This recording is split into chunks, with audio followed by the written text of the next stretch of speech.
অনেক আনন্দ আর মজার মধ্য দিয়ে গায়ে হলুদটা শেষ হলো। সকালবেলা উঠে দেখি সবাই কাজে ব্যস্ত, শুধু আমি ছাড়া সবাই উঠে গেছে। এদিকে মেয়েরা বাড়ির ভেতরে কুটা বাসাগুলো করে দিচ্ছিল, আর আরেকদিকে বয়স্ক সবাই বসে বসে দুষ্টামি করছিল আর গল্প করছিল। আমি মাঝে একটা কথা বলাতে সবাই বেশি আরো হাসাহাসি করছিল। বলছিলাম কি জানেন, বুড়ো হলে আর বিয়ে খেতে যাব, কারণ বিয়ে বাড়িতে বয়স্করাই কাজ করে, আর যারা জোয়ান আছে তারা কিন্তু আনন্দ নিয়েই ব্যস্ত। আমি আবার আমার আপাকে বললাম, ও আপা, বুড়ো হলে কি আমাদেরও বিয়ে বাড়ি গেলে কাজ করতে হবে? এই নিয়ে সবাই খুব হাসাহাসি করছিল। এখন এখান থেকে চলে গেলাম বাহিরের দিকে, দেখি বাহিরে সবাই কি করে। গিয়ে দেখি জোয়ান মাইয়াগুলা কি করে গোল করে বসে গল্প করে। আমি আবার তাদেরকে বলছিলাম যে মাঝখানে একটা ফুটো তালা নিয়ে আসে দিই, তাহলে তোমাদের ইনকামও হবে, গল্পও হবে। নিয়ে তারাও খুব হাসাহাসি করছিল। বিয়ে বাড়িতে সবাই যখন একসাথে হয় তখন একটা অন্যরকম ভালো লাগা আর একটা মজার সময় কাটে। আমরাও এই সময়টা পার করে এসেছি। এই দিনগুলি আমরাও খুব মিস করি,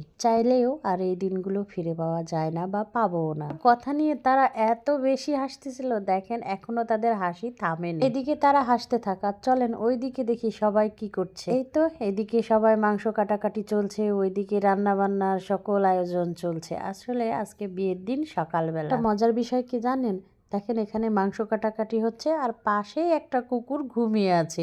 আচ্ছা, মাংস দেখে কুকুর বুঝি ঘুমিয়ে থাকে? আমি কিন্তু এই প্রথম দেখলাম যে মাংস কাটাকাটি হচ্ছে, তার পাশে কুকুর শুয়ে আছে। মুরব্বি মুরব্বি, উহু উহু, থাক, মুরব্বিকে আর ডিস্টার্ব না করি। এবার চলে যাই দিনের বেলা এই গেটটা কেমন লাগছে, চলেন দেখে আসি। অনেকদিন পরে সকাল সকাল ঘুম থেকে উঠে কিন্তু ভালোই লাগছে। গ্রামের সকাল তো সত্যিই ভালো লাগে। গ্রামে সকালবেলা কুয়াশায় ঘেরা, সত্যি অসাধারণ একটা। আর এইদিকে তো প্যান্ডেল সাজানো হয়ে গেছে, বর এসে এখানে বসবে, এখানে খাওয়া দাওয়া হবে।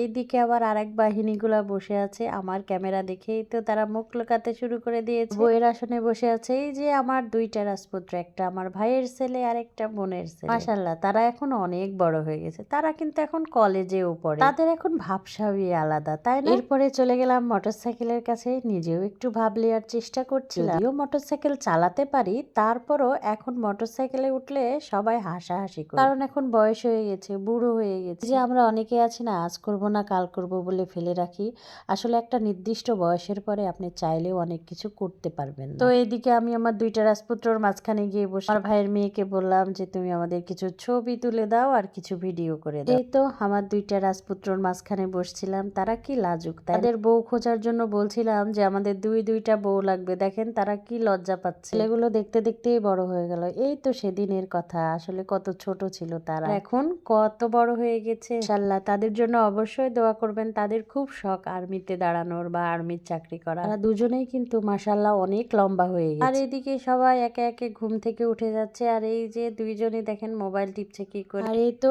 শাপলা ফুল নিয়ে এসেছে, সেগুলোর ভিডিও করছিলাম। দিন পরে খুব কাছ থেকে শাপলা ফুল দেখলাম। এটা আমার আরেকটা মামাতো ভাইয়ের মেয়ে, মাশাআল্লাহ অনেক কিউট, তো অনেক মিশুক, সে আমার পেছন পেছনই রয়েছে। এই তো ছোট বিচ্ছু বাহিনীগুলা মাশাআল্লাহ তাদের সময়টাও ভালো কাটছে, তারাও খুব সুন্দর করে দেখেন দাঁড়িয়েছে ফুল নিয়ে, মনে করছে আমি তাদের ছবি তুলছি। আসলে বিয়ে বাড়িতে আসলে অনেক দিন যাদের সাথে দেখা হয় না তাদের সাথেও দেখা হয়ে যায়। আর এই তো সকাল সকাল সবাই মিলে উঠে গেছে এবং সবাই মিলে যে যার মতো সময় কাটাচ্ছে। আর এই যে ছোট বড় বিচ্ছু বাহিনীগুলা মোবাইল দেখার জন্য কি করে আছে।